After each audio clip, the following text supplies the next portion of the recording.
Hi, my name is Megan Buchter, and I'm the director of the Fowler Center for Business as an Agent of World Benefit at the Weatherhead School of Management at Case Western Reserve University in Cleveland, Ohio. At the Fowler Center, our mission is to educate students about the transformative power of business to make a positive impact globally. One of our key initiatives is the AIM2Flourish program, which collaborates with professors and universities worldwide.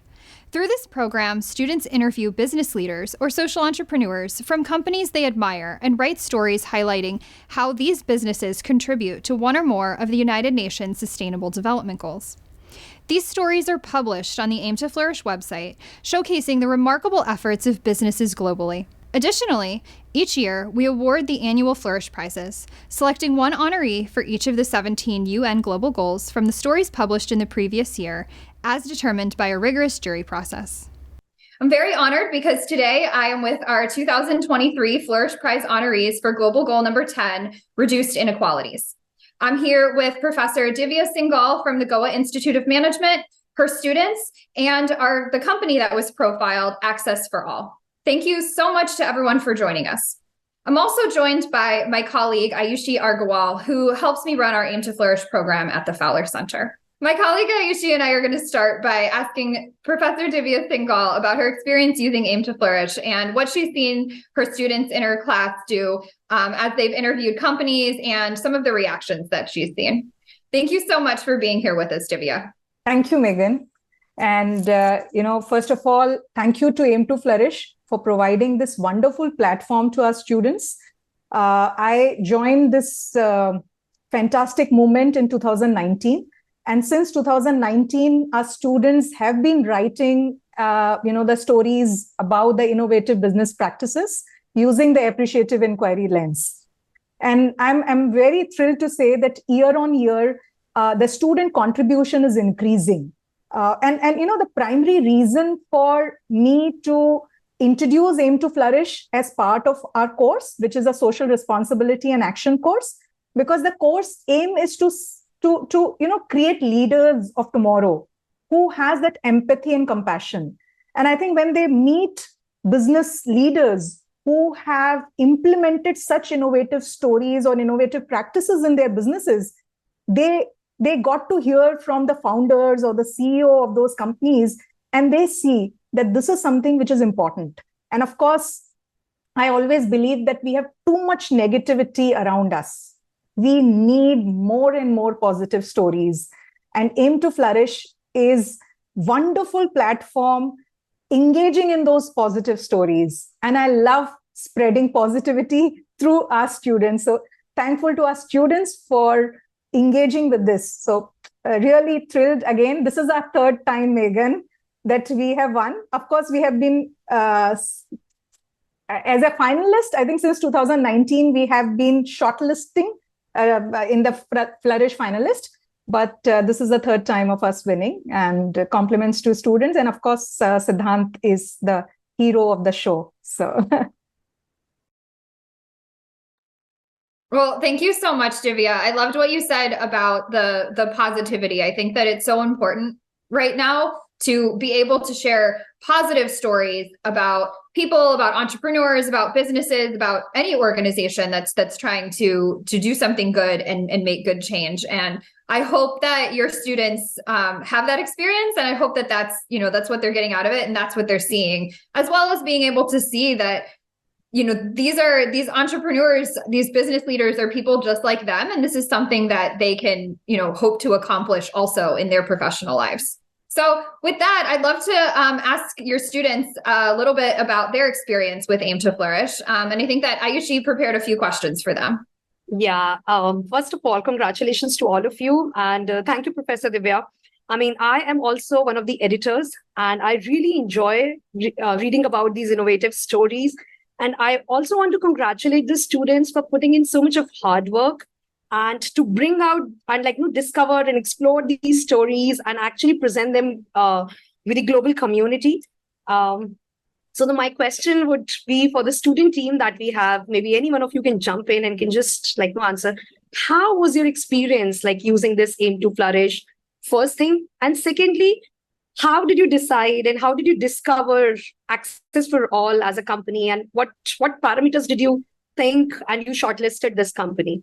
So, Aim to Flourish as it was a assignment that was given by Divya Singhal ma'am, and every detail was shared by Divya Singhal ma'am.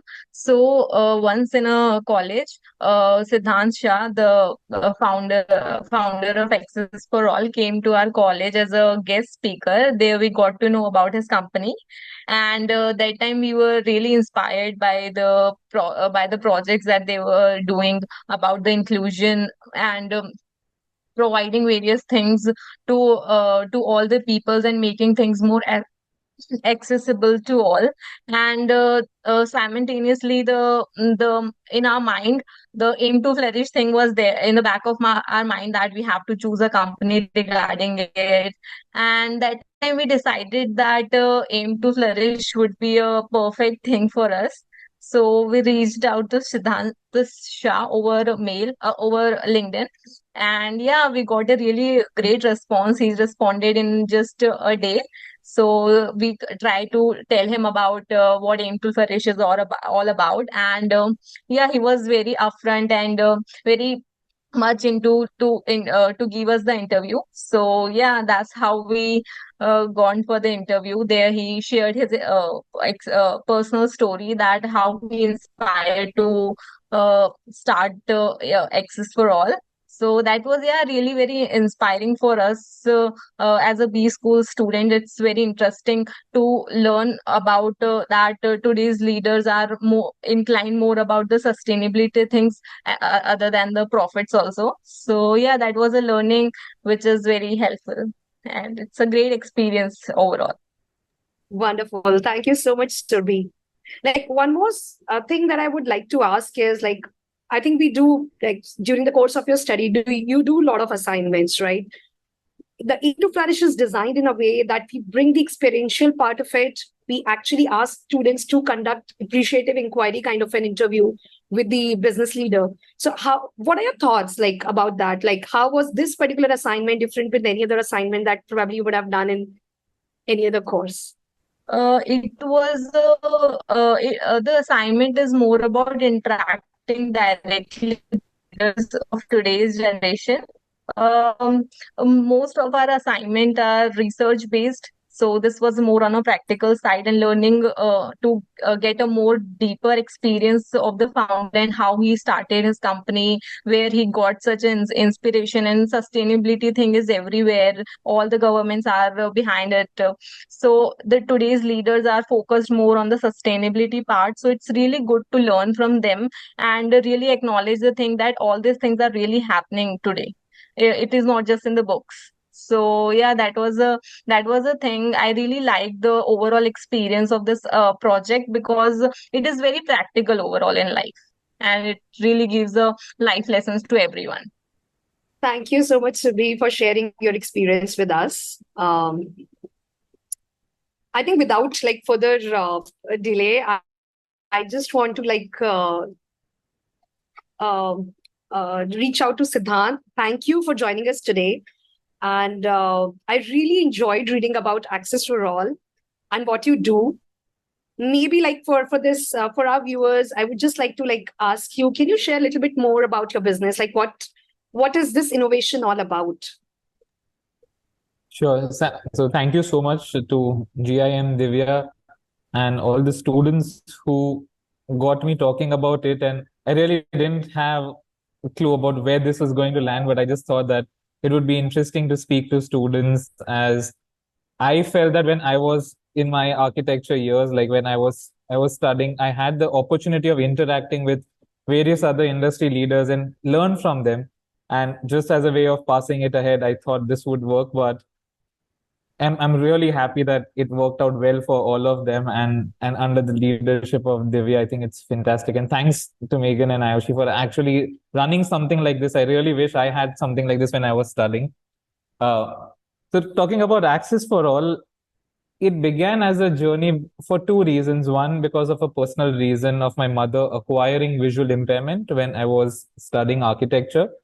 And that really got me to look at spaces, because every time there was any discussion, even while I was studying and elsewhere, discussions were always around wheelchair accessibility, physical accessibility. And suddenly all other disabilities were left behind.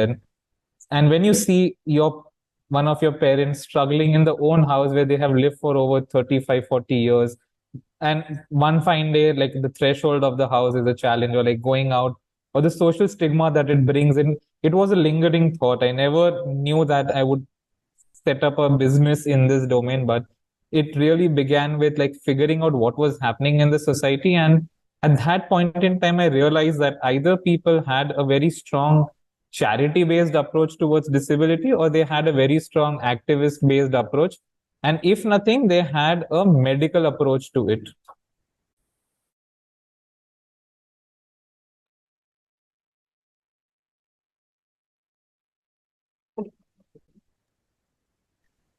Hello. Yeah. Sorry. I think, I just like, I felt that we just dropped you, like you were dropped from the call. I was talking about like how the approaches were there, like different kinds of approach that I came across. So one was the medical approach. Another one was like a very charity-based approach towards disability. And third was an activist-based approach.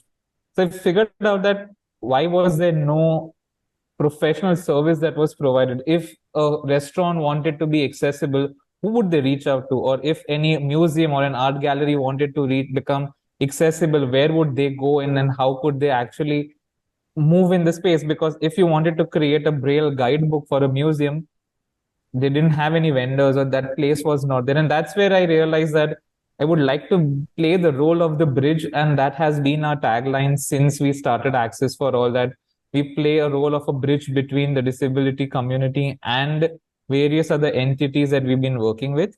And today, in 7 years, we've now been working with various different organizations, even consulting offices like the Museum of Prime Ministers of India and various other entities at that level. And now not only in India, but working and having a global presence. So that's been the journey of how we wanted to utilize this space of inclusion, accessibility, but through the lens of a professional idea.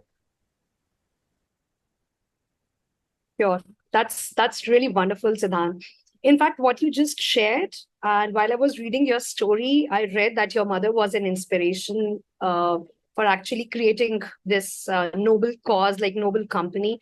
And I really want to commend you, because I mean, what's actually struck the chord with me when I was reading your story and when we were like selecting the Flourish prizes was that how a person who actually had some adversity, personal adversity, and then how did you turn around that particular problem and actually are working for the betterment for everyone and ensuring that, like, even if you're disabled or differently abled, I would say, I mean, for their betterment, right? One thing that was like really interesting, you right now just mentioned that you have certain projects about like how differently able people can access art museums, art galleries. Like, can you just share more details about that? Like, I mean, does it require some changes on like policy level, infrastructure level? Like, once you have a client, how do you actually implement your program? So it's an important thing to understand that I would always get this question asked that, in a country like India where roads are not accessible, footpaths are not accessible, why are you like struggling to make art galleries accessible? How many people are going there? And that's the point. I had a very interesting discussion with a professor who's visually impaired and who's been my pillar right from the beginning in this domain, and really was my sounding board because I wanted to discuss about my mother, understand how it would be useful. And I still remember this line that he said, that aesthetics and existence both are very important for a person who is visually impaired. For most of the times, the focus is only on the existence that has been given, making sure that they can reach from point A to point B, making sure that the space is accessible. But nobody really considers what can be done for their recreation. What is it that they could add value to their life that was intangible? And that became the point around which I really wanted to work. And when we discuss, right, like, so if you're looking at an art gallery, I'm actually sitting in one of the art galleries in Delhi where we are working with. And to give you an example, so this is a braille guidebook that's there, as you can see. And now this guidebook actually has some interesting things, like, of course, you would have braille, which is there, but it also brings in the another element that it's about integrating the service. So if a parent is accompanying a child who's blind and is using only braille, the parent actually becomes visually impaired and not able to understand what the child is reading. And hence we also intersperse that with information that is available in large font print, and you have braille on the other side. And similarly, like the images that you can feel and you can see, they can touch these images. So these are all tactile images that you see in the book. So the whole idea is that like how I would come and pick up a braille brochure right from the entry of the space. Anybody who wants to use this can pick this up and then enjoy the experience together. So rather than segregating under the name of inclusion, the idea is to integrate and bring them together. This is just one of the examples. Likewise, we work with making their websites more inclusive and accessible, conducting training and programs for even ground stuff, like how do you interact or engage with a person with different disabilities and all can change or make or break their experience, right? Like if the ground stuff is not equipped to interact with them or have the right knowledge, it could really hamper their experience. And these were things that we realized, and these were all based on real life experiences. Early time in the early years when my mother acquired visual impairment, she was actually very politely asked to leave from an art gallery because they thought that she'll touch something and it will break. And that really triggered this thought that how do people whose language of communication is touch, if they're not able to experience that, how does it change? And hence we started creating these kind of tactile artworks, and we would very proudly put up these labels in the museum galleries that said please touch instead of please do not touch. And that changed a lot of ideas and thoughts. And it was also a notional shift and intellectual shift about how do you interact in a space. So I think these are simple things that require change and attention when we are working with art galleries or monuments or museums. Wonderful, wonderful. Like I think Access for All actually embody inclusivity and integration. So it's amazing. And what are your plans for any specific plans for the next 5 years, 10 years? I think I read in the story that you also do a lot of corporate social responsibility led engagements. So any specific concrete plan that you're working on and would like to share with us? So we have, I think one of the best things that happened to us was we never started with a business plan or having a strategy. It has a very strong organic growth. It was a very bottoms up approach of understanding as and how solutions came in. And I think that really worked in our favor because we didn't categorize ourselves that only we would work in the corporate space or education or arts and culture. We were extremely agile and kept on working with the opportunities that came our way. So we have designed prosthetics for a pet to designing a trousseau for a bride who met with an accident and had to change her entire trousseau because she was wheelchair bound for the rest of her life and wanted to still work with that. So we worked with fashion designers on that, to auditing monuments which are World Heritage Sites in India and other countries. So I think that was the oeuvre of work, and we really want to continue in that space. But another thing that is very strongly focused is that we want to channelize how CSR funds are being used. Rather than just providing the CSR fund to an organization, how can you develop a CSR management plan? And with that, I've also been teaching in different management colleges, design colleges, and talking about that, how businesses can become inclusive. They don't have to have a social work model in it, but like all businesses can have a methodology of being more inclusive, and how CSRs can also aid that. And it should not only be the responsibility of the CSR part of the for-profit organization to have the social model, which otherwise can easily get integrated. Even simple thing like having a diversity supplier chain can change so many ways that your organization aims and moves towards an inclusive society. So I think these are our ideas and goals that we would like to work with, and let the dots connect themselves, because we believe that magic always happens when you leave things untouched. That's true. Magic happens, and you are a magician because you are solving I would say a real problem at hand.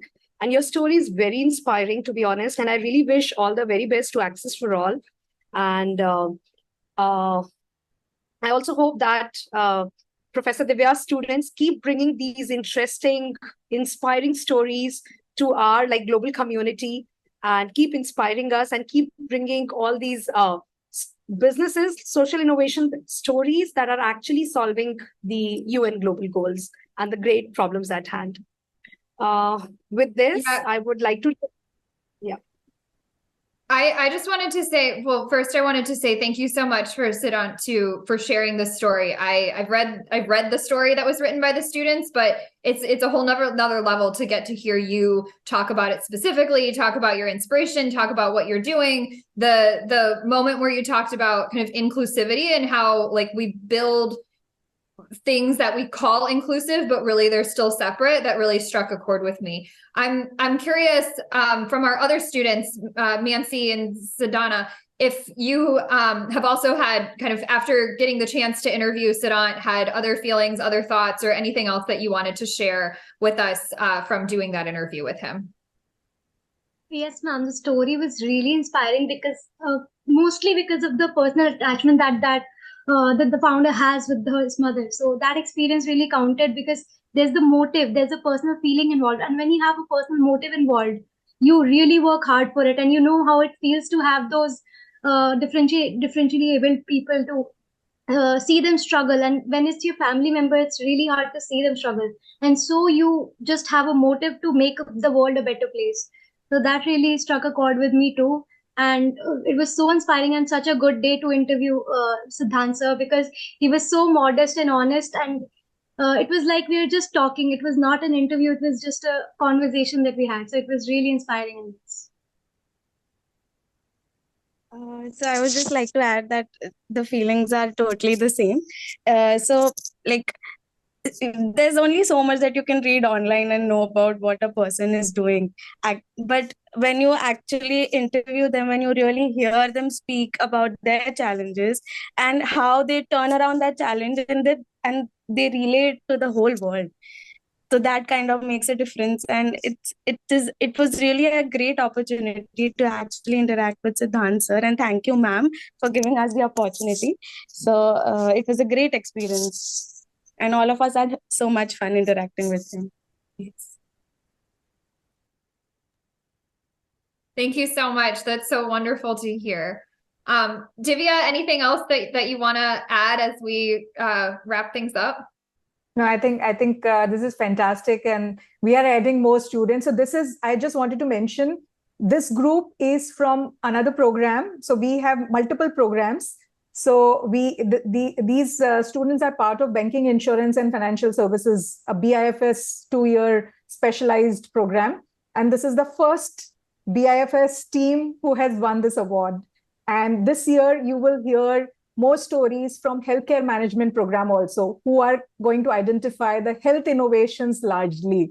So I hope this grows in India and we are able to project a lot of such innovations, which inspires not only the world, but to us also, because I think I am benefiting the most from AIM2Flourish, because every year I go through 40, 45 such stories, which means I become aware of 45 such brilliant innovations like Siddhant or Jaipur Rugs or Smita Singhal, last year's winner. So that's something which is inspiring for me. And I can't do without the support of my students. So all credit goes to them in identifying such stories. So thank you so much once again. Well, I think Ayushi and I actually feel the same way. I think that we're the lucky ones because we get to read even more stories about amazing companies from all over the world, and get to read those student reflections, get to read the stories about what inspired the business leader, the entrepreneur, and just really get to find these amazing business innovations that, you know, they might be small now, but really have the power to make big changes for lots of people. And so we look forward to just continuing to be able to share these stories and then do these speaker series and share these as videos or podcasts, so that more and more people can hear these stories and see just the power of an idea and the ability to take that and do something amazing with it. Ayushi, did you have anything that you wanted to add to wrap things up? Yeah, I would just like to say, I think what Megan said, I totally concur. And then the icing on the cake is the Flourish prizes that we have, the way we can celebrate like one's innovation under each goal. And the best part is to getting a chance to actually talk and hear directly from the horse's mouth, directly from the founders. So that's like the best part, I would say, that Megan and I get to enjoy. With this, I really want to thank Professor Divya from Goa Institute of Management, her wonderful team of students who actually worked on this innovation. Congratulations to you. And thank you, Siddhansha from Access for All, for like bringing this social innovation to us. All the best and many congratulations to all of you. Thank you so much, everyone.